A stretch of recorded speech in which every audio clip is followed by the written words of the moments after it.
The preacher's hand came down on the pulpit like thunder, and Abigail Bennett knew she had made a terrible mistake opening her mouth during Sunday service in Hillsboro, New Mexico, but the words had escaped before wisdom could catch them. It was September 1878, and the high desert sun blazed through the simple church windows as Reverend Morley's face turned crimson, his finger pointing at her like she had committed murder instead of merely asking why God would want women silent when he gave them minds to think with. The congregation gasped as one breathing creature, mothers pulling their children closer as if her question might be contagious, and her own mother's face went white as fresh churned butter. "This woman has shown her true nature," Reverend Morley declared, his voice shaking the wooden beams above their heads. "She questions the word of God himself, twists scripture to suit her own prideful desires. Such poison cannot remain among us, lest it corrupt the pure hearts of our community." Abigail stood frozen in the third pew, her 20-year-old hands clutching her Bible so hard the leather binding cut into her palms. She had not meant to cause such upheaval. She'd only wondered aloud, in what she thought was appropriate discussion time after the sermon, why Paul's letters should dictate every aspect of a woman's life when Jesus himself had spoken with women as equals, had appeared first to Mary Magdalene after his resurrection. It seemed a fair question, one born of genuine faith rather than rebellion. "Father, please," her mother whispered, tugging at Abigail's sleeve, but Reverend Morley was not finished. "This Jezebel will leave this church immediately. Any family who harbors her harbors sin itself. Let her learn what happens to those who place their own judgment above the wisdom of the Lord." The walk down that aisle felt longer than any road Abigail had ever traveled. Eyes that had known her since birth now looked at her like she was something diseased. Martha Cunningham, who had taught her to sew when she was 6, turned her face away. Even her father, standing near the door, stepped aside as she approached, his jaw set in a hard line that told her not to expect shelter under his roof tonight. Outside, the September heat hit her like a physical blow. Hillsboro was a mining town that had sprung up in the southern New Mexico hills, surrounded by scrub brush and distant mountains that shimmered in the afternoon light. Silver had brought prosperity here, and with prosperity came the need for order, for respectability, for rules that kept society functioning. Women who questioned preachers threatened that order. Abigail walked toward the small house where she had lived her entire life, hoping against hope that her mother might intercede, that her father might show mercy once his anger cooled. But before she reached the front steps, her mother appeared in the doorway, a hastily packed carpet bag in her trembling hands. "I am sorry," her mother said, tears streaming down her weathered cheeks. "But your father says you cannot stay. He says the Reverend will turn the whole town against us if we keep you." "Mama, where am I supposed to go?" Abigail's voice cracked despite her determination to remain strong. "You have brought this on yourself, child. Why could you not just keep silent like a good Christian woman?" Her mother pressed the bag into her hands. "There is some food, your other dress, a little money I saved. Perhaps in Silver City or Las Cruces you might find work, might start fresh where no one knows what you have done." The door closed before Abigail could respond, and she heard the bolt slide into place with a finality that made her knees weak. She stood there for a long moment, the bag heavy in her hands, trying to comprehend how her entire life had dissolved in the span of an hour. She had no husband, no brothers or sisters, no relatives in other towns who might take her in. The world had suddenly become impossibly large and utterly hostile. She walked through Hillsboro in a daze, heading toward the livery stable where she might arrange passage on a wagon heading south. People crossed the street to avoid her. Shopkeepers who had always greeted her warmly now closed their doors as she passed. By the time word spread through a town this size, everyone would know she was cast out, and no one would risk the Reverend's wrath by helping her. The livery stable was dim and smelled of hay and horse sweat. Old Mr. Peterson looked up from mucking a stall and shook his head before she could even speak. "Already heard, Miss Bennett, cannot help you. Reverend Morley stopped by not 10 minutes ago, said anyone who aids you will answer to the church council." I just need transportation to the next town, Abigail said quietly. I can pay. Cannot do it. You best move along now. He turned his back on her, and Abigail felt something inside her chest crack like dried earth. She walked out of town heading south on foot, the carpetbag banging against her leg with each step. The road was little more than a dirt track through the high desert, lined with creosote bushes and scrubby mesquite trees. The sun was past its peak but still brutally hot, and she had only one canteen of water. Silver City was at least 3 days' walk, probably more for someone unused to such travel. She tried not to think about mountain lions, about rattlesnakes, about the men who sometimes rode these lonely roads looking for easy prey. By late afternoon, her feet ached terribly in her Sunday boots, which had not been made for long walking. Blisters formed and burst and formed again. She stopped to rest in the shade of a juniper tree, eating a biscuit from her bag and rationing her water carefully. The vast emptiness of the land stretched in every direction, beautiful and terrifying in equal measure. She had never been truly alone before, had never been more than a few minutes' walk from neighbors and friends. Now the silence pressed against her ears until she could hear her own heartbeat. She must have dozed off despite her fear because she woke to the sound of hoofbeats. The sun was lower now, painting the hills orange and gold, and a rider was approaching from the north. Abigail scrambled to her feet, her heart hammering. A woman alone was vulnerable in ways she had only heard whispered about. She looked around for somewhere to hide, but the landscape offered no shelter. The rider came closer, and she could see it was a single man on a rangy buckskin horse. He sat easy in the saddle like someone who spent more time on horseback than on foot. As he drew near, he slowed his mount and touched the brim of his dusty hat. "Afternoon, miss. You are a long way from anywhere to be traveling on foot." He was young, probably close to her own age, with sun-darkened skin and light brown hair that needed cutting. His clothes were worn but clean. Typical cowboy gear with leather chaps over denim pants, a faded blue shirt, and a bandana around his neck. His face was lean and honest-looking, with green eyes that held curiosity but not threat. "I am heading to Silver City," Abigail said, lifting her chin despite her exhaustion. "I have money for passage if you're traveling that direction." He pushed his hat back and studied her more carefully, taking in her Sunday dress now covered in dust, the carpetbag, the lack of supplies that would make such a journey possible. Silver City is 3 hard days from here, 4 or 5 on foot. You would not make it with one canteen and no bedroll. He swung down from his horse with an easy motion. "Name is Nathan Holloway. I work the cattle ranches. Go where the work takes me. Right now I am heading to the Cross Creek Ranch about a day south of here. What has a respectable-looking young lady doing walking into the desert alone?" Abigail hesitated. If word of her disgrace had spread this far already, he might refuse to help. But something in his manner was different from the coldness she had encountered in town. His eyes held genuine concern rather than judgment. "I was cast out of Hillsborough," she said finally. "I questioned the preacher's sermon and he declared me a corrupting influence. My own family turned me away." Nathan's eyebrows rose, but not with shock or disapproval. Instead, something that looked almost like understanding crossed his face.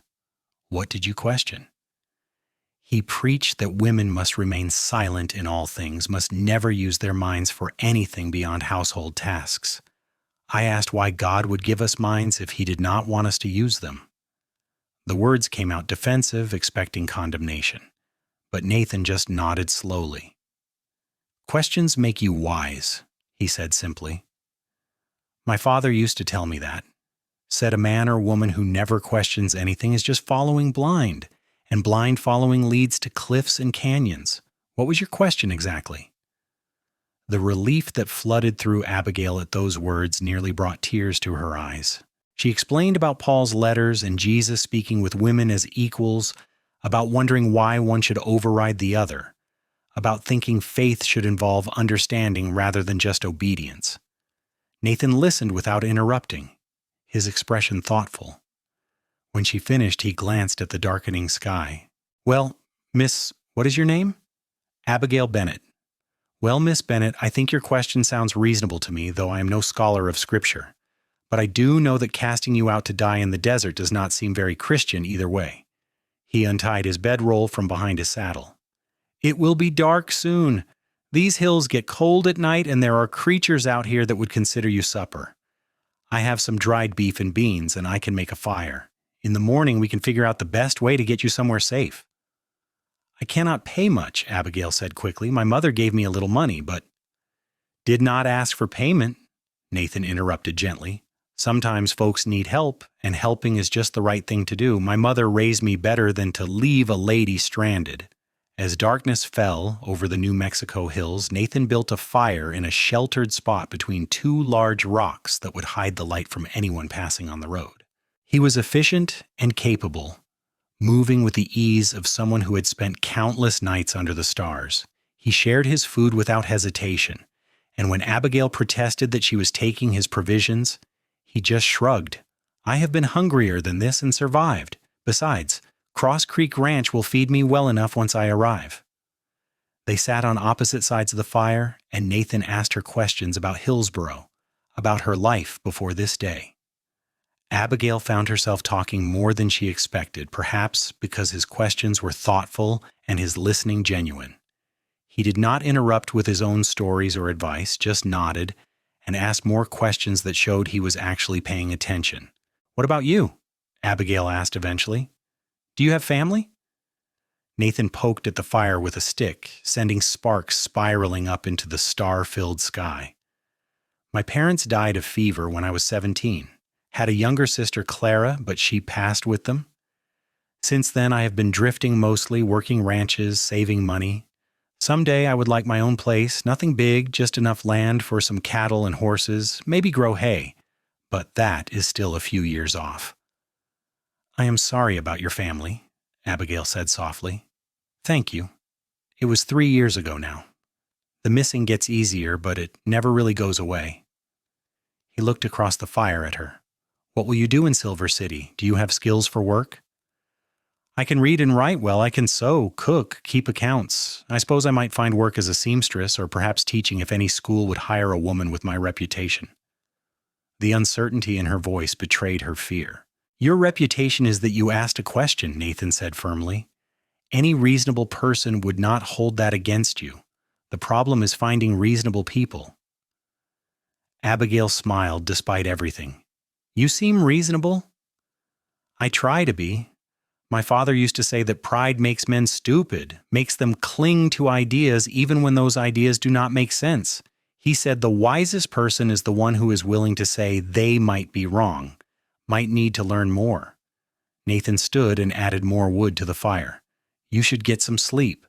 I will keep watch for a while, make sure nothing bothers us. You need sleep too, Abigail protested. I will sleep after. I am used to short rest. Please. You are exhausted. Abigail was too tired to argue further. She lay down near the fire using her carpet bag as a pillow, and Nathan draped his bedroll over her like a blanket despite her protests. The warmth was welcome, as the desert temperature dropped sharply after sundown. She thought she would lie awake, too afraid and uncertain to sleep, but exhaustion claimed her within minutes. She woke once in the deep night to find Nathan sitting with his back against a rock, his rifle across his knees, staring out at the darkness.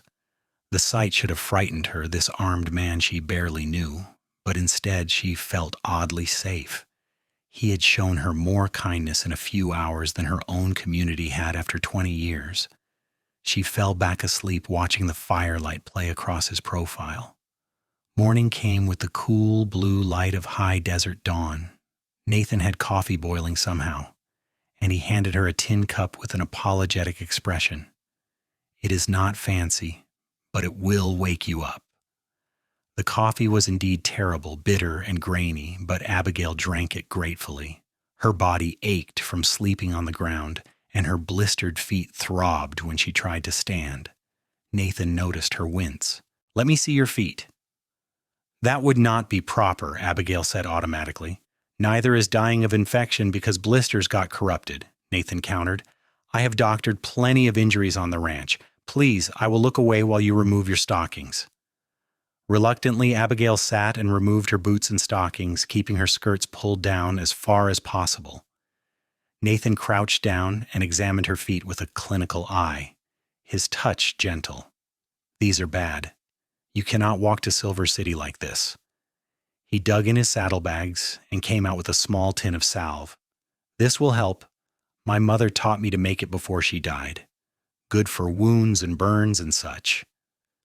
He applied the salve carefully, then wrapped her feet in strips of cloth torn from what looked like an old shirt. His hands were calloused but careful, and Abigail felt a strange flutter in her chest at the intimacy of the gesture, at being cared for so tenderly. "Thank you," she said quietly. "You are very kind." "Just practical. Now here is what I am thinking. You cannot walk far today, and honestly, sending you off alone to Silver City does not sit right with me. What if you came with me to Cross Creek Ranch? The owner, Mrs. Catherine Reeves, is a widow who runs the place herself. She might have work for you, and even if not, she's the kind of woman who would help you figure out your next step. She is tough but fair, does not tolerate nonsense from anyone. Would she allow that? A stranger arriving with you?" "I think so. She knows me, has hired me before. I will vouch for you." Nathan began packing up the camp with efficient movements. "It is only a day's ride if we share my horse. Buck here is strong enough to carry double for that distance." Abigail knew she should be more cautious, should not trust a stranger so quickly. But what choice did she have? Staying here meant death. Trying to walk to Silver City in her condition meant death.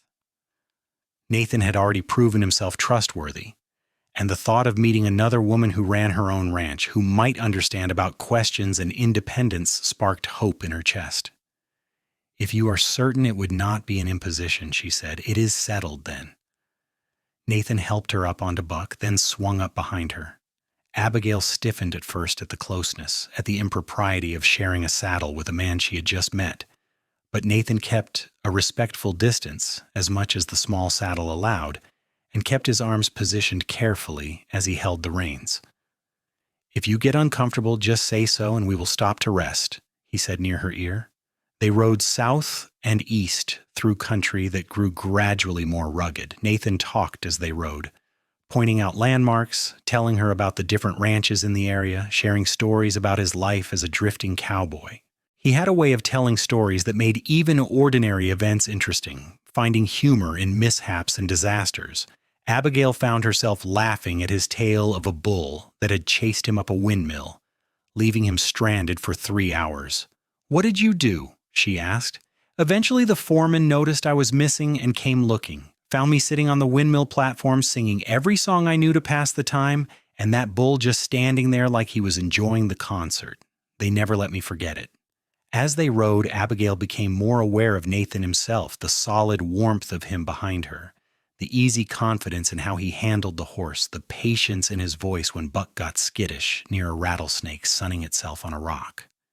She had known boys in Hillsboro, had even been courted awkwardly by the blacksmith's son last year, but she had never felt this strange combination of safety and excitement around any of them. "Can I ask you something?" Abigail said as the sun climbed higher. "Of course." "Why did you help me? You do not know me. For all you know, I might actually be terrible, might deserve what happened." Nathan was quiet for a moment, and Abigail could feel him thinking behind her.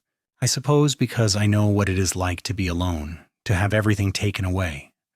When my family died, the town we lived in did not want to deal with an orphan boy. They would have sent me to some workhouse or orphanage, treated me like a burden. An old cowboy named Dutch took me in instead, taught me this life, gave me a chance when no one else would. He died 2 years back, but before he did, he told me to pass on the kindness. Said that is how good things stay alive in the world, by being handed person to person." He paused. "Also, I genuinely think your question was reasonable, and that preacher sounds like a horse's rear end." Abigail laughed, surprising herself. "That is not very Christian of you to say." "Maybe not, but I figured Jesus got pretty angry at religious hypocrites too, if I remember my scripture right. Overturned tables in the temple and everything." They stopped at midday near a small creek shaded by cottonwood trees. Nathan helped Abigail down, and they let Buck drink and rest while they ate the last of the bread and dried beef. The water was cold and clean, running over smooth stones, and Abigail soaked her still sore feet in it gratefully. "Tell me more about Mrs. Reeves," Abigail said. "What is she like?" "She is probably around 50, tough as leather and twice as strong. Her husband died about 10 years ago, and instead of selling the ranch like everyone expected, she kept it running herself, learned everything about ranching, hired good men who would respect her authority, and built the place into one of the best operations in the territory. She does not abide laziness or dishonesty, but if you work hard and deal straight with her, she will be loyal as they come." Nathan leaned back against a tree. "She also does not care much for men telling her what she can and cannot do, so your situation might resonate with her." "Is she married again?"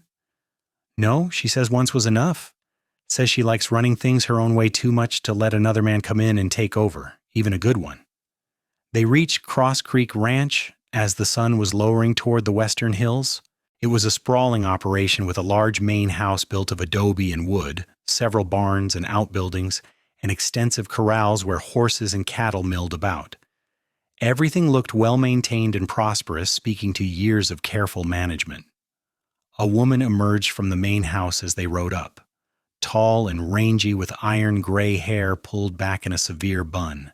She wore men's denim pants and a work shirt, and her face was weathered by sun and wind into deep creases, but her eyes were sharp and intelligent, missing nothing as she looked Nathan and Abigail over. "Nathan Holloway, you are 2 days earlier than I expected," she called out, "and you have brought company." Nathan dismounted and helped Abigail down, and she tried not to wince as her sore feet touched the ground. "Mrs. Reeves, this is Miss Abigail Bennett from Hillsboro. She ran into some trouble up there and needs help. I was hoping you might spare a few minutes to hear her story." Mrs. Reeves looked Abigail up and down with an expression that gave nothing away. "Come inside, then. Miguel, take care of Nathan's horse and get him settled in the bunkhouse. Miss Bennett, you come with me." Inside, the house was surprisingly comfortable, furnished simply but well. Mrs. Reeves led them to a large kitchen where a Mexican woman was preparing dinner. The smells of cooking meat and fresh bread made Abigail's stomach clench with hunger. "Rosa, set 2 more places for dinner. Nathan, you will eat with us tonight since you brought a guest. Miss Bennett, sit down before you fall down. You look half dead on your feet." Abigail sat gratefully in a sturdy wooden chair.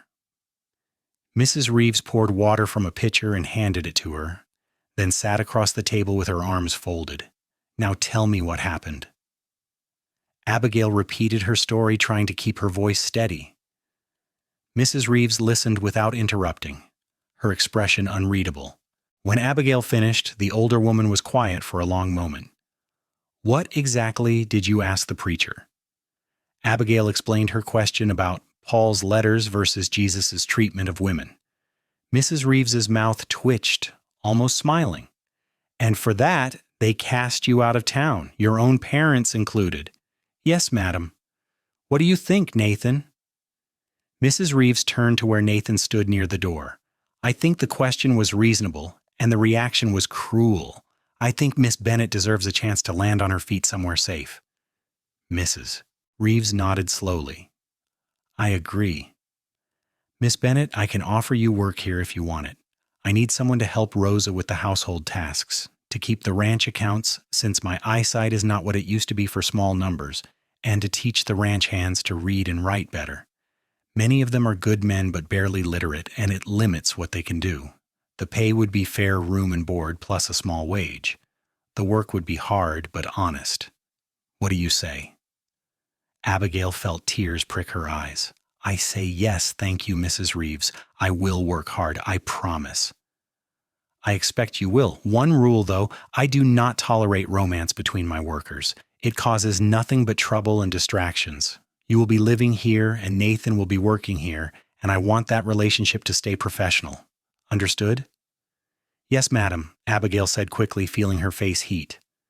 "Understood," Nathan echoed, though his voice sounded odd. "Good. Now let Rosa look at those feet of yours. Nathan, go get yourself cleaned up. Dinner is in an hour. The next weeks passed in a blur of new routines. Abigail fell into the rhythm of ranch life with surprising ease. Her mornings were spent helping Rosa with cooking and cleaning. Though the older woman quickly recognized that Abigail was not naturally gifted in the kitchen and steered her toward other tasks. Her afternoons were devoted to the ranch accounts, which she discovered she had a talent for organizing. And in the evenings, she taught reading lessons to any of the ranch hands who wanted to learn. Nathan was often around working with the horses or riding out to check on cattle. He was good at his job, Abigail quickly realized, respected by the other men despite his youth because he worked as hard as any of them and never asked others to do what he would not do himself. He was also patient with the animals, talking to them in a low, gentle voice that seemed to calm even the most fractious horse. Mrs. Reeves's rule about romance was clear, but it did not stop Abigail from noticing Nathan, from feeling a little flutter in her chest when he smiled at her over breakfast, from looking forward to the evenings when he would sit in on the reading lessons, helping the other men with patience and encouragement. One evening about a month after her arrival, Abigail was giving a lesson to 3 of the ranch hands in the large front room of the main house. They were working on writing their names, and Nathan had joined them to practice his own penmanship, which he claimed was terrible despite evidence to the contrary. "You make it look so easy," complained Juan, one of the younger hands. "My letters always come out crooked." "It just takes practice," Abigail assured him. "Look, when I was learning, I would trace over good letters again and again until my hand learned the motion. Here, try tracing over these." She wrote out the alphabet in her neat script, and Juan bent over the paper with his tongue caught between his teeth in concentration. Nathan caught her eye and smiled, and Abigail felt warmth spread through her chest that had nothing to do with the fire crackling in the hearth. After the lesson ended and the men filed out, Nathan lingered, pretending to organize the writing supplies. "You are a good teacher," he said quietly. "Patient. Some folks get frustrated when others do not learn as fast as they think they should, but you never do." "Everyone learns differently," Abigail said. "My mother used to get so frustrated with me in the kitchen because I could never remember her recipes, but I could memorize whole passages of books without trying. People are just different." "Your mother was a fool to turn you away," Nathan said with sudden intensity. "So was your father. They had something precious, and they threw it away because they were too frightened to think for themselves." Abigail looked up at him, surprised by the emotion in his voice. He was standing closer than she had realized, close enough that she could see the small scar on his jaw, the exact shade of green in his eyes. "Thank you for that," she said softly, "for thinking I am worth something." "You are worth a great deal, Abigail. Anyone with sense can see that."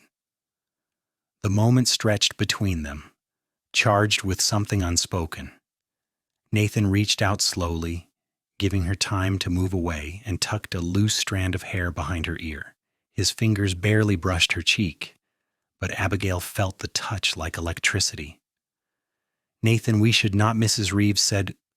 "I know what she said." Nathan stepped back, running a hand through his hair in frustration. "I am sorry. I do not want to cause you trouble here. Not after you have finally found a safe place. I will keep my distance." "I did not say I wanted you to keep your distance," Abigail said before she could stop herself. Nathan stared at her. "Then what do you want?" "I do not know," Abigail admitted. "I have never felt like this before. You make me feel safe and excited at the same time, like I can be myself without hiding anything. But I cannot lose this position, Nathan. This ranch is the only home I have now." "I would never do anything to jeopardize that," Nathan promised. "But Abigail, I have to tell you something. I am falling in love with you. I think I started falling that first day when you told me your story, when you were so brave, even though you were terrified. Every day since then, it has just grown stronger. I understand if you do not feel the same, but I needed you to know." Abigail's heart was hammering so hard she thought it might break through her ribs. "I feel the same," she whispered. "I think I have been falling in love with you too, even though I was trying not to." Nathan closed his eyes briefly, and when he opened them again, they shone with emotion. "Then we will figure something out. We will be careful and discreet, And maybe eventually we can talk to Mrs. Reeves, explain that this is real, not just some passing fancy that will disrupt her ranch. They talked long into the night, sitting carefully separate but connected by words and glances. They made plans to keep things quiet, to take their time, to prove to Mrs. Reeves that what they felt was genuine before revealing it. It was not ideal, but it was something. The autumn passed in a state of bittersweet, secret joy. Abigail and Nathan were careful, maintaining proper distance around others, but finding small moments alone. Nathan would sometimes ride out to check on a distant water source, and Abigail would happen to be taking a walk in that direction. They would meet in the cottonwood grove by the creek and talk for an hour, sharing their thoughts and dreams, sometimes holding hands, occasionally stealing a kiss that made Abigail's whole body sing. Nathan told her about his dreams of owning land, of building something permanent after years of drifting. Abigail talked about her love of learning, her frustration with how limited women's lives were expected to be, her hope that maybe the world was slowly changing. "When I have my own place," Nathan said one afternoon as they sat by the creek, "I would want you to help run it. Not as some silent partner who just cooks and cleans, but as a real partner who makes decisions and contributes ideas. You are smarter than most men I know about organization and planning." "Most men would not say that," Abigail observed. "Most men are idiots," Nathan said cheerfully, present company excluded, of course. Winter came to the New Mexico hills, bringing cold winds and occasional snow. The ranch work continued but became more focused on maintaining animals through the harsh weather rather than the constant motion of spring and summer. Abigail's teaching sessions grew longer as men had more time in the evenings, and she was pleased to see real progress in their literacy. She was also increasingly aware that she and Nathan were not hiding their feelings as well as they thought. Rosa would sometimes look at them with knowing eyes and shake her head, though she said nothing. A few of the ranch hands teased Nathan gently about being sweet on the teacher, but if Mrs. Reeves noticed anything, she gave no sign. In January, a fierce storm blew in from the north, bringing heavy snow and winds that howled around the buildings. The hands stayed close to the bunkhouse, only venturing out to care for the animals in the barn. Abigail was in the main house helping Rosa preserve meat when Mrs. Reeves called her into the office. The older woman was sitting at her desk, account books spread before her, and she gestured for Abigail to sit. "Your work has been excellent," Mrs. Reeves said without preamble. "The accounts are better organized than they have been in years, and the men have made real progress in their reading. You have earned your place here." "Thank you, Mrs. Reeves. I am grateful for the opportunity. However," the older woman continued, her sharp eyes fixed on Abigail's face, "I am not blind, and I am not stupid. You and Nathan have feelings for each other." Abigail's stomach dropped. "Mrs. Reeves, I can explain." "Let me finish. When I made that rule about no romance between workers, it was because I had been burned by it before. I had two good hands get into a fist fight over a housemaid, and it disrupted the entire ranch for months. So I decided, no more romance, period. But watching you and Nathan these past months, I realized I was being too rigid." Abigail hardly dared breathe. "You two have been discreet and professional," Mrs. Reeves continued. "Your work has not suffered, and neither has his. You have not caused drama or distraction. What you have is clearly not some foolish infatuation, but something real and deep. So I am going to modify my rule. You may court properly, out in the open with my blessing. But the moment it interferes with ranch work or causes problems, I will separate you, understood?" "Yes, madam," Abigail managed, joy flooding through her. "Thank you, Mrs. Reeves. You will not regret this." "I had better not." "Now go tell Nathan before he wears a hole in the barn floor pacing. He asked to speak with me earlier, and I suspect it was about this same subject." Abigail practically flew across the snow-covered yard to the barn, not even feeling the cold. She found Nathan in Buck's stall, brushing the horse with methodical strokes that spoke to his nervous energy. "Nathan," she called, and he spun around. "Did she fire you? Because if she did, I will leave too. I will—" "She gave us permission to court," Abigail interrupted, laughing. Openly, she said she knows about our feelings and that as long as it does not interfere with work, we have her blessing. Nathan stood frozen for a moment, then dropped the brush and crossed to her in 3 long steps, sweeping her into his arms and spinning her around. Abigail laughed, dizzy with happiness, and when he set her down, he cupped her face in his hands. I love you, Abigail Bennett. I want everyone to know it. I love you too, Nathan Holloway. He kissed her then properly, without the fear of being caught or the rush of stolen moments. Abigail melted into him, into the solid warmth of his body, the tenderness of his touch, the rightness of being exactly where she was meant to be. The next months were the happiest of Abigail's life. She and Nathan courted openly, sitting together at meals, taking evening walks when weather permitted, attending the occasional social events at neighboring ranches as a couple. The ranch hands teased them good-naturedly but with affection, and even Rosa softened, occasionally slipping Abigail advice about men in her accented English. Nathan was attentive and thoughtful, bringing her small gifts like smooth stones from the creek or wildflowers in spring. He listened when she talked about books she had read or ideas she was thinking about, asking questions that showed he genuinely cared about her thoughts rather than just pretending interest. Abigail discovered that she loved learning about Nathan's work, riding out with him sometimes to check on cattle or repair fence lines. He taught her to ride properly with patience and encouragement until she could handle a horse with confidence. She taught him about books and ideas, sharing her small collection of volumes and discussing them in the evenings. Do you think we are moving toward more equality between men and women? She asked one spring evening as they sat on the porch of the main house. Or is that just wishful thinking? Nathan considered, his arm around her shoulders. I think it is happening slowly. Look at Mrs. Reeves, running this whole operation. 20 years ago, that would have been almost impossible. Now it is still unusual, but people accept it. Things change, even if it takes time. I hope you are right. I hope that someday women can ask questions in church without being cast out, can own property in their own names, can be considered full partners rather than property themselves. I think they will, Nathan said.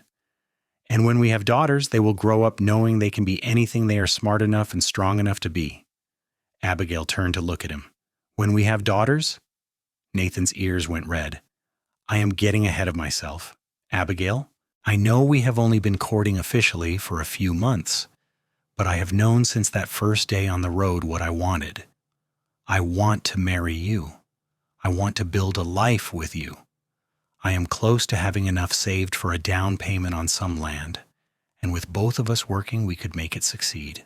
Would you consider, eventually, when you are ready, would you marry me? Yes, Abigail said, her heart so full she thought it might burst. Yes, Nathan, I will marry you. They set the date for June, giving them time to plan properly and for Nathan to finalize the purchase of a small piece of land about 10 miles from Cross Creek Ranch. It was modest, only 160 acres, but it had water and good grazing and a small house that needed work but had good bones. Mrs. Reeves threw herself into helping with wedding preparations with an enthusiasm that surprised everyone. She arranged for a circuit judge to perform the ceremony at the ranch, insisting that it should be a proper celebration. Rosa sewed Abigail a beautiful dress in cream-colored cotton with delicate embroidery, and the ranch hands pitched in to build benches and tables for the reception. 2 days before the wedding, Abigail received a letter. It was from her mother, the first communication since that terrible day 9 months earlier. Abigail's hands shook as she opened it. The letter was brief and stilted, explaining that her father had died of a heart ailment 2 weeks prior.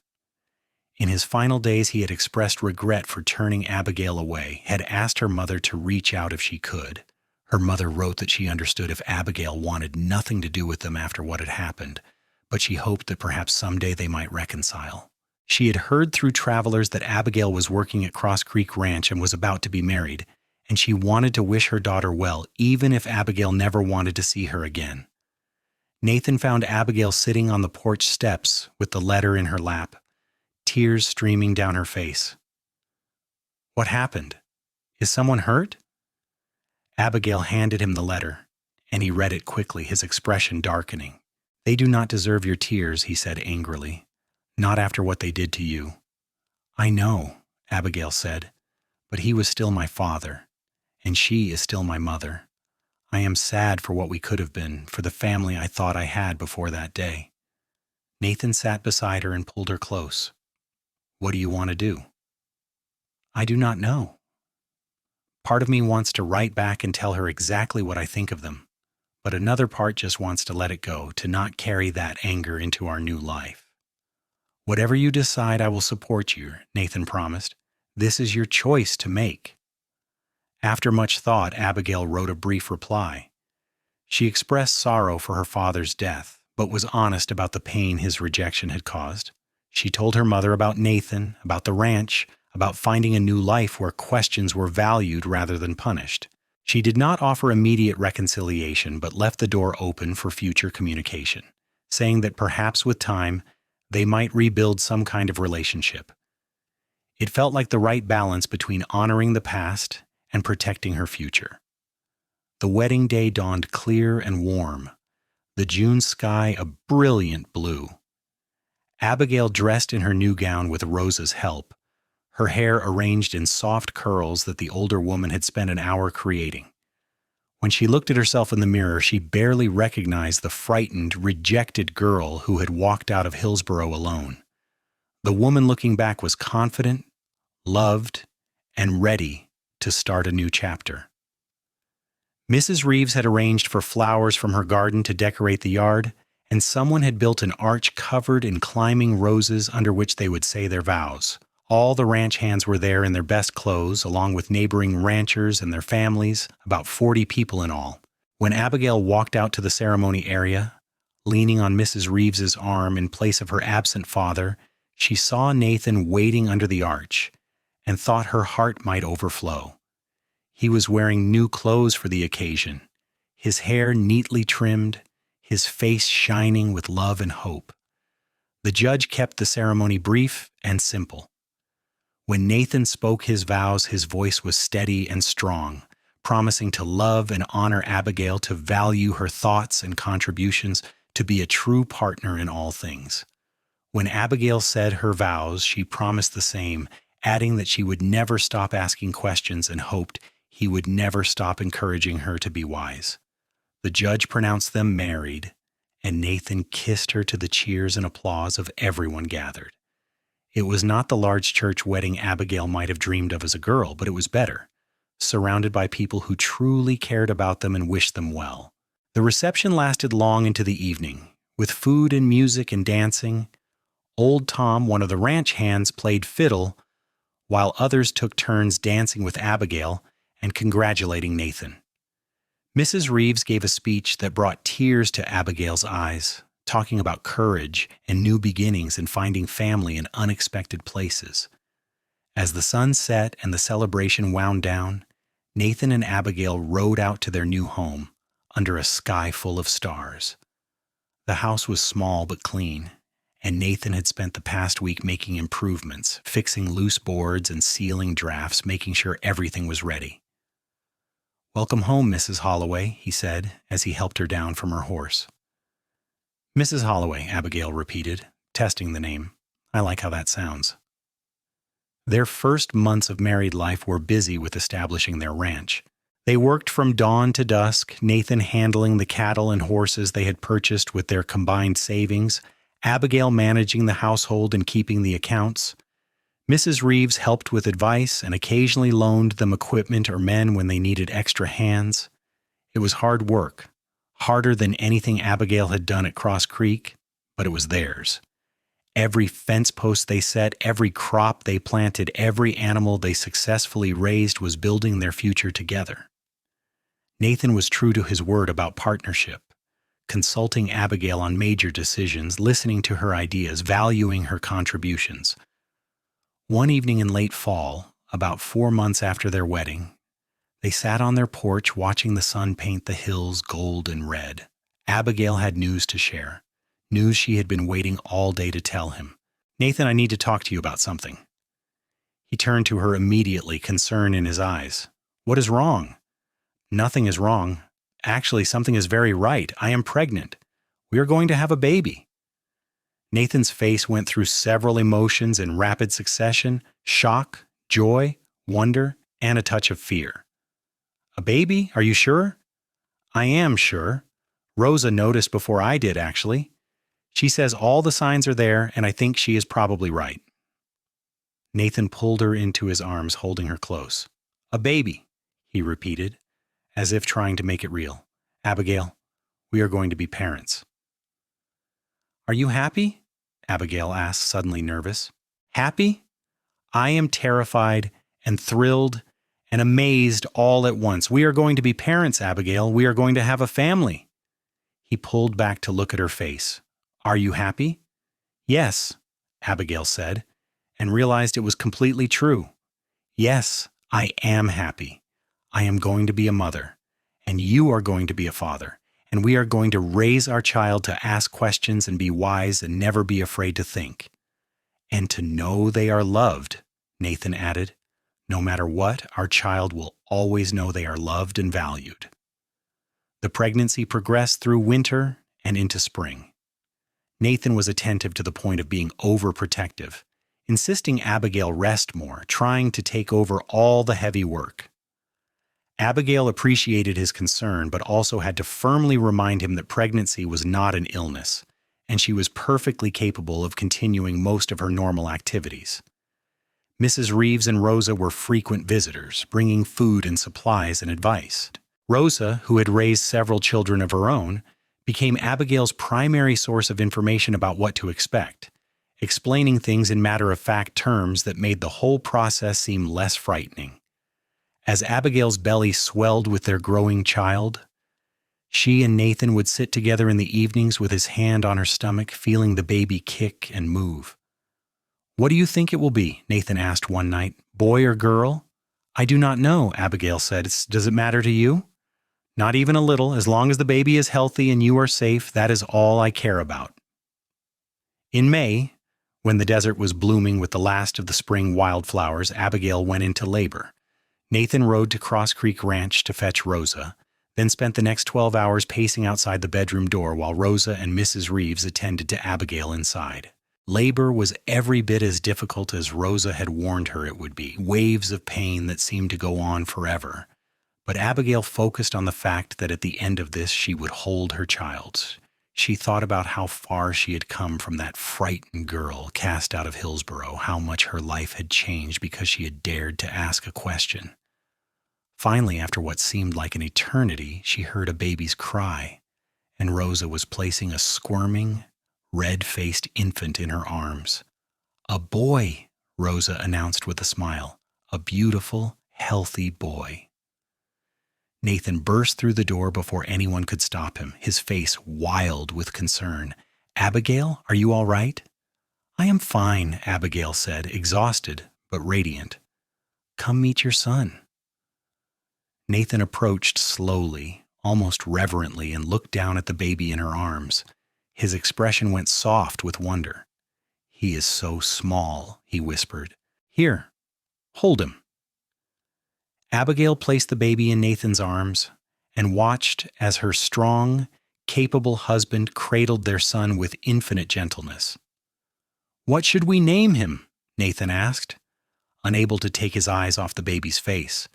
They had discussed names for months but never quite settled on one. Now, looking at her husband and son together, Abigail knew. "I want to name him after your father. What was his name?" "Michael," Nathan said, his voice thick with emotion. "Michael James Holloway." "Then that is what we will call him? Michael James, but Michael for every day? Welcome to the world, Michael." The baby opened his eyes and seemed to look at them, and Abigail felt her heart expand in a way she had not known was possible. This was her son, hers and Nathan's, a new life they had created together out of love and hope. The first months with Michael were exhausting. He was a hungry baby who woke every few hours demanding to be fed, and Abigail learned to function on far less sleep than she had thought possible. But there was joy, too, in watching him grow and change each day, in seeing Nathan's face light up whenever he held his son. in the moments when Michael would fall asleep on her chest, small and warm and perfect. Nathan was an involved father, changing diapers without complaint, walking the floor with Michael when he was fussy, singing him nonsense songs that made Abigail laugh.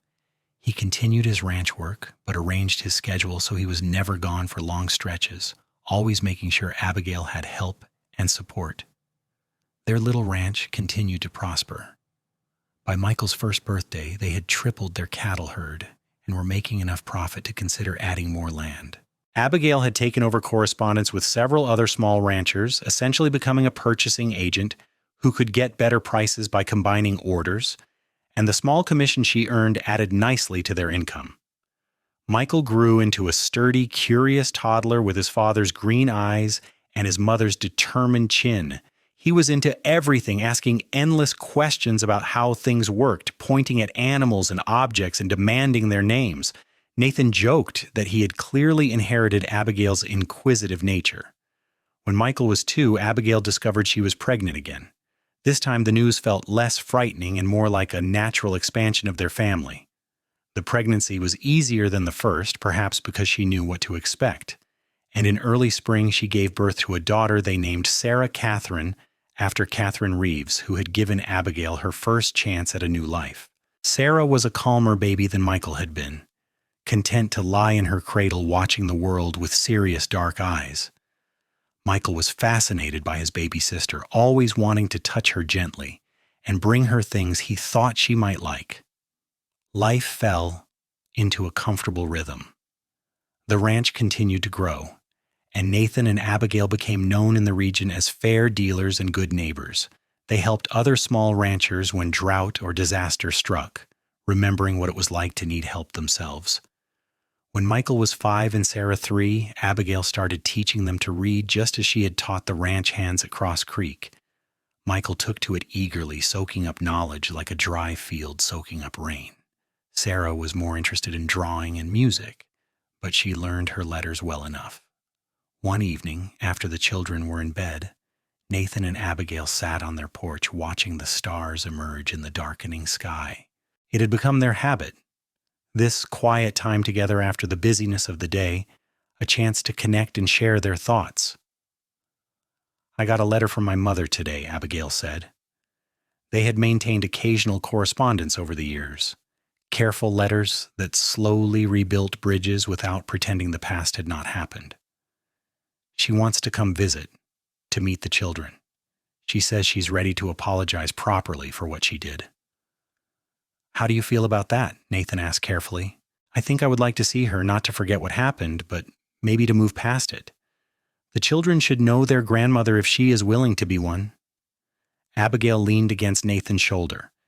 "You taught me that questions make you wise, but I think forgiveness might make you strong.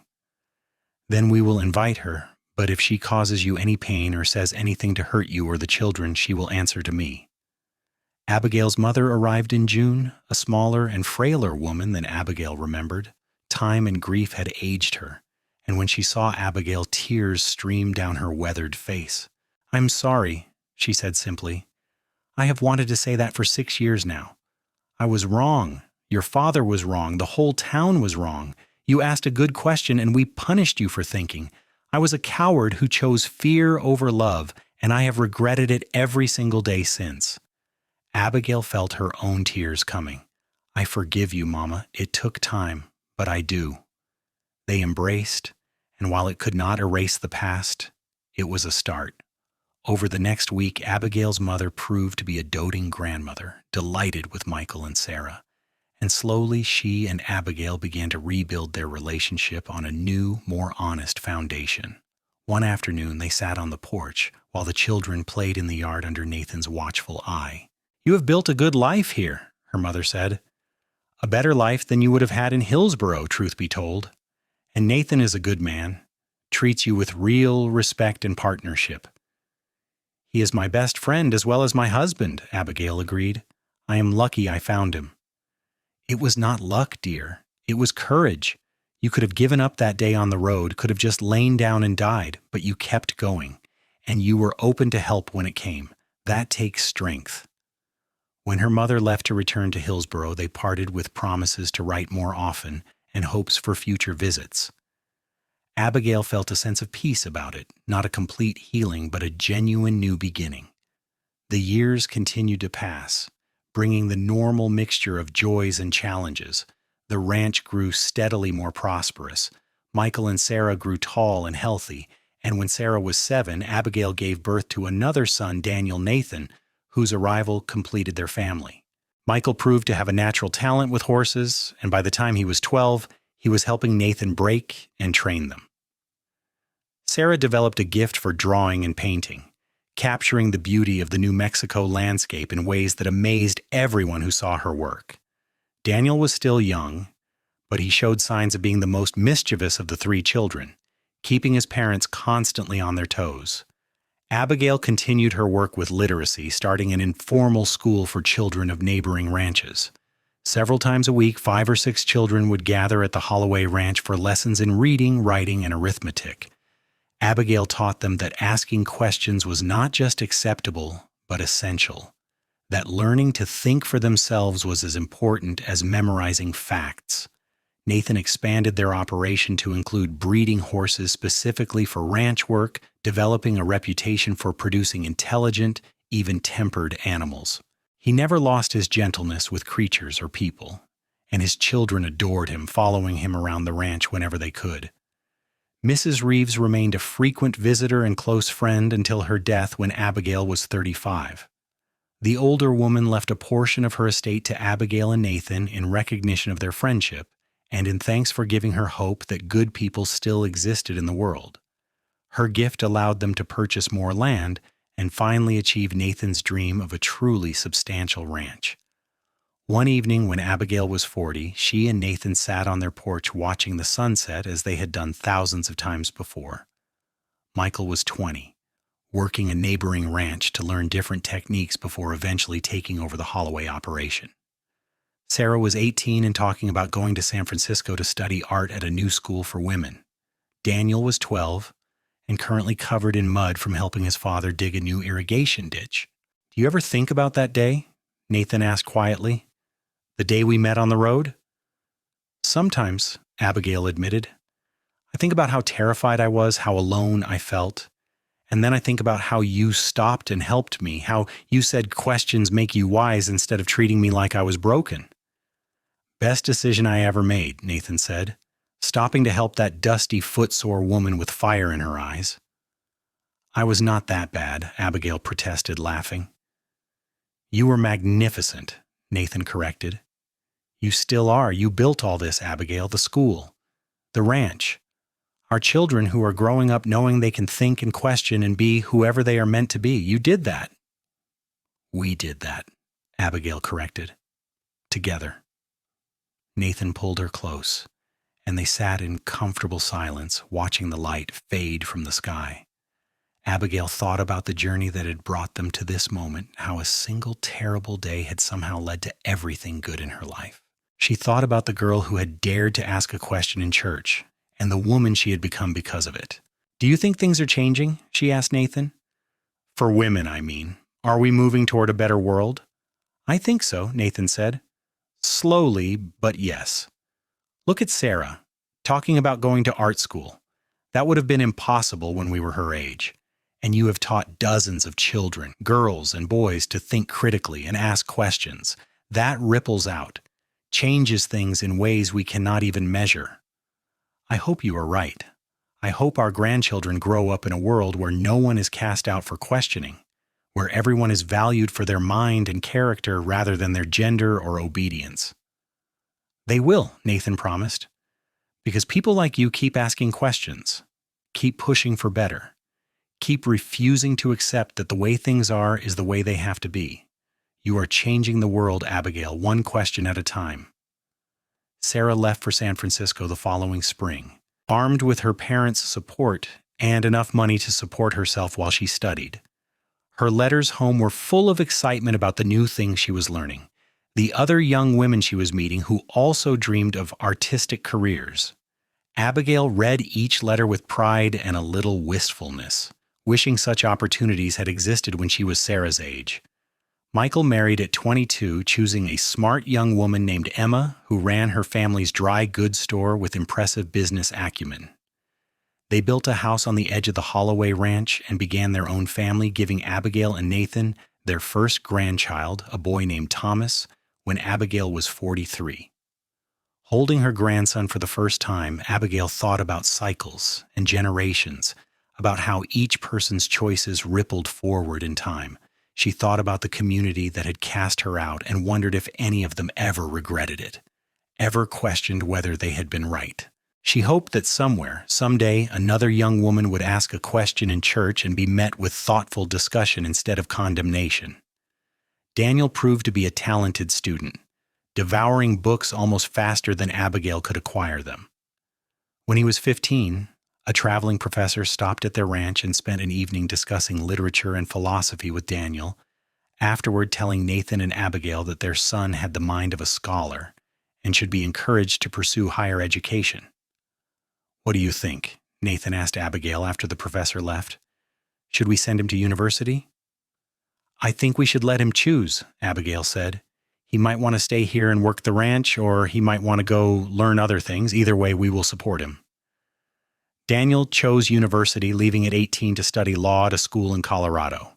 His letters talked about his classes, about the ideas he was engaging with, about his dream of becoming an attorney who could help people who had been treated unjustly by society or powerful institutions. "I think about your story, Mama," he wrote in one letter, "about how you were cast out for asking a question and how no one would stand up for you except Pa. I want to be the kind of person who stands up for people like you, who fights for those who are wrongly condemned." Abigail cried when she read that letter, overwhelmed by the realization that her suffering had not been meaningless, that it had planted seeds that were growing into something beautiful and purposeful in her children.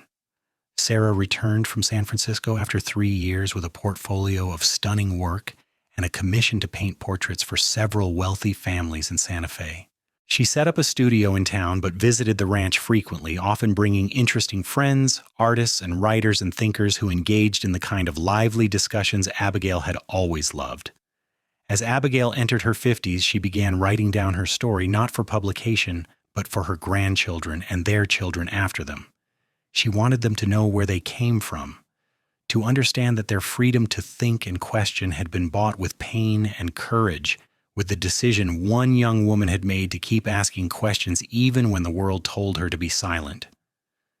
Nathan read what she wrote and added his own perspective, describing that first meeting on the road, his immediate sense that this dusty, footsore woman was someone special, someone worth protecting and cherishing. Together they crafted a document that told the truth about injustice and redemption, about love and partnership, about building something good from the ruins of rejection. More grandchildren arrived over the years. Michael and Emma had 3 more children. Sarah eventually married a kind art dealer from Santa Fe and had twins. Daniel met a fellow law student and married her, later writing that he had finally understood what his father meant about finding a true partner when he met Elizabeth. The ranch continued to prosper under Michael's management, with Nathan gradually turning over more responsibility while remaining active and involved. Abigail's informal school had grown into a more structured operation, with 2 other women from neighboring ranches helping her teach. They focused not just on basic literacy, but on critical thinking, on teaching children to question assumptions and think for themselves. One evening when Abigail was 58 and Nathan 60, they sat on their porch in the gathering twilight. Nathan's hair was more gray than brown now, and Abigail had lines at the corners of her eyes from years of squinting at account books and smiling at children. But they still held hands, still found comfort in each other's presence after more than 30 years of marriage. "Do you have any regrets?" Nathan asked suddenly, "about how your life turned out?" Abigail considered the question seriously. "I regret the pain my parents caused, the years we lost before my mother and I reconciled. I regret that my father died before he could apologize. But the overall arc of my life? No, I do not regret it. That terrible day in Hillsborough led me to you, to our children, to this life we built together. I would not trade that for anything." Not even to have been accepted by your community, to have stayed in the life you knew? Especially not that, Abigail said firmly. That life would have been too small for me. I would have spent my years biting my tongue, hiding my thoughts, pretending to be less than I was. This life, hard as parts of it have been, let me be fully myself. It let me raise children who think and question and dream. It let me love you and be loved by you. That is worth everything. Nathan lifted her hand to his lips and kissed it gently. You are the bravest person I've ever known. I am not sure about brave, Abigail said. I think I was just too stubborn to give up. Same thing sometimes. They sat in comfortable silence, watching the stars emerge one by one in the darkening sky. The house behind them was full of the sounds of family as Michael and Emma and their youngest children were visiting for the week. In the distance, cattle lowed peacefully, and somewhere a coyote sang to the rising moon. This was home, Abigail thought. Not the place she was born, not the community that had shaped her childhood, but this place she and Nathan had built together through love and work and determination. Home was not where you came from, but where you chose to be, where you were valued and loved for your true self. When Abigail was 65, she received word that Reverend Morley had died. Her first reaction was complicated, a mixture of old anger and surprising pity.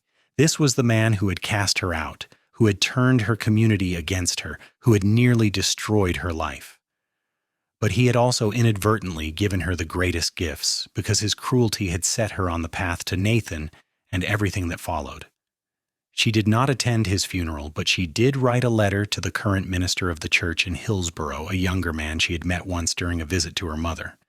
In it, she gently but firmly explained why she thought church communities should encourage questions rather than punishing them, how faith should involve understanding rather than blind obedience, how Jesus himself had engaged in debate and discussion rather than demanding silence. To her surprise, the young minister wrote back thanking her for her thoughts and saying he agreed with her perspective. He had begun hosting discussion sessions after services where congregants could ask questions and explore difficult topics together. Some of the older members disapproved, he admitted, but the younger people were thriving, and he believed it was making their faith stronger rather than weaker. Reading his letter, Abigail felt something she had not expected, a sense of completion. The wound that had been opened all those years ago was finally fully healed. The institution that had hurt her was changing, slowly becoming something better, and perhaps her suffering had played some small part in that change. Nathan's health began to decline when he was 72. Nothing dramatic, just the accumulation of decades of hard physical labor, old injuries that ached in cold weather, joints that moved less easily than they once had. He gave up the more strenuous ranch work, but still rode out each day to check on things, unable to fully let go of the work that had defined so much of his life. Abigail was 70 herself, her dark hair now silver, her hands gnarled from decades of work. But her mind was as sharp as ever, and she continued teaching, now focusing on the grandchildren and great-grandchildren who were beginning to arrive with increasing frequency. They celebrated their 50th wedding anniversary surrounded by family. More than 40 people gathered at the ranch for a weekend of feasting and stories and laughter. Their children gave speeches about their parents' example, about the partnership and respect they had modeled, about how they had created a family built on love rather than obligation. Daniel, now a successful attorney who had argued several important cases about women's rights and labor protections, raised his glass in a toast. To my parents, who taught me that questions make you wise and love makes you strong. Everything good in my life, everything I have been able to accomplish started with their example. They showed me that standing up for what is right matters more than staying comfortable, that thinking for yourself is not rebellion, but responsibility. I love you both more than words can express. Abigail cried happy tears holding Nathan's hand as their family celebrated around them. This, she thought, was the true answer to that terrible day in Hillsborough. Not revenge or bitterness, but this. 3 children who were good people making their own marks on the world, 11 grandchildren learning to think and question and love, and 2 great-grandchildren who would grow up in a world slightly better than the one she had been born into. Nathan died peacefully in his sleep when he was 75, on a cool autumn morning with golden light streaming through the bedroom windows. Abigail woke to find him gone, his face peaceful, his hand still holding hers even in death. The grief was crushing, a physical weight that made it hard to breathe, but underneath it was gratitude for the years they had shared, for every moment of their life together. They buried him on a hill overlooking the ranch, under a cottonwood tree he had loved. The entire community came to the funeral, testimony to the respect Nathan had earned through decades of fair dealing and kindness. Person after person told stories about how Nathan had helped them, had given them advice or assistance, or simply listened when they needed someone to talk to. Abigail stood at the graveside with her children around her and spoke the eulogy herself, her voice steady despite the tears on her cheeks. Nathan Holloway was the best man I ever knew. He saw me at my lowest moment, lost and cast out and frightened, and instead of judging me, he helped me. He said that questions make you wise, and he lived that philosophy every day of his life. He never stopped learning, never stopped thinking, never stopped being willing to change his mind when presented with new information. He treated everyone with respect and dignity, regardless of their station or gender or background. He was my husband, my partner, my best friend, and my greatest blessing. I will love him until the day I join him, and beyond that if such things are possible. After Nathan's death, Abigail moved into a smaller house on the ranch property. Giving the main house to Michael and Emma, she spent her days writing, teaching, and spoiling her ever-growing collection of grandchildren and great-grandchildren. The grief of Nathan's absence never fully left her, but it became bearable, integrated into the fabric of her life rather than overwhelming it. She lived to be 83, remaining sharp and engaged until the very end. On her final day, surrounded by family, she smiled and said, "I'm going to see Nathan now. Tell the children to keep asking questions. Tell them their grandmother loved them." She died peacefully that evening, and they buried her beside Nathan under the cottonwood tree. Her gravestone, chosen by her children, read simply, "Abigail Bennett Holloway. She asked questions. She loved deeply. She changed lives." In the years that followed, her story became something of a legend in the family. Each generation told it to the next. This tale of a young woman who dared to question, who was cast out for her courage, and who found love and built a legacy because she refused to stop thinking. Her great-great-grandchildren would grow up in a world where women could vote, own property, pursue careers, speak their minds in church and courtroom and public square, and they would know that their ancestor had played a small part in building that world. The ranch continued for 3 more generations before eventually being sold, but the house where Abigail and Nathan had built their life was preserved, turned into a small museum celebrating their lives and the values they had championed. Visitors could see Abigail's writings, Nathan's tools, photographs of their children and grandchildren, and most importantly, they could read the story of how one question in a church had led to a legacy of critical thinking, compassion, and courage. Young women in particular came to visit, drawn by the story of a woman who had refused to be silenced, who had turned rejection into opportunity, who had found love with a man who valued her mind as much as her heart. They would stand before the portrait of Abigail and Nathan that Sarah had painted years after their deaths, capturing them as they had been in their prime, strong and capable and clearly devoted to each other. The portrait showed them on their porch at sunset, Nathan's arm around Abigail's shoulders, both of them looking out at something beyond the frame. Their faces showed peace and contentment, but also determination, the look of people who had fought for what they built and knew its value. At the bottom, Sarah had inscribed Nathan's words, "Questions make you wise."